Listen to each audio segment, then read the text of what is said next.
Ya sikia siribo Mark Megay Men AKayange sill Nyagatare trap. Sikia wakibaza impamvu nirirwa mu gasima, wakibaza impamvu nge nikayiriba, wakibaza impamvu nkora job nagukatira, wakibaza impamvu niga, wakibaza impamvu tubikora twishe, wakibaza impamvu popo zitugendaho, wakibaza impamvu nyini zanjye nge nyine, wakibaza impamvu niga. Sikia ibizibite tubitaye rigara, ibisibite tubitaye rigarasi, twahekenye shikarete n'amafuke twayibaniye. Wakibaza impamvu niga, wakibaza impamvu hora mu ihazo zigashira, wakibaza impamvu na wa mubebe yakumereye, wakibaza impamvu niga. Sikia wakibaza impamvu navukiye mu Kayange, wakibaza impamvu kirimo guhumeka, wakibaza impamvu famiye yakunereye ikakwanga niga.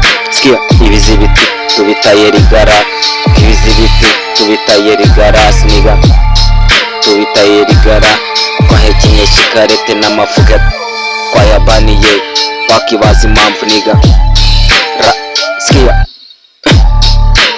wakibaza impamvu niga wa mubebe yagutaye zombi, wakibaza impamvu niga tubikora ukabipapa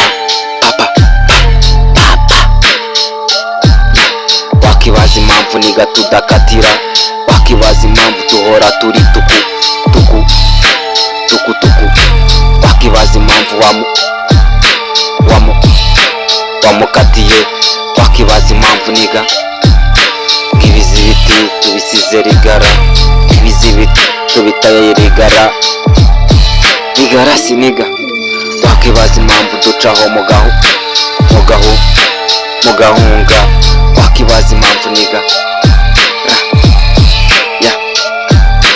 Wakibaza impamvu kini zawe wenyine, wakibaza impamvu waduhishaho bya bimane byavuye niga, wakibaza impamvu.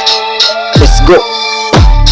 Sikia ziri bombe Mark Megay Men AKayange sill Nyagatare trap.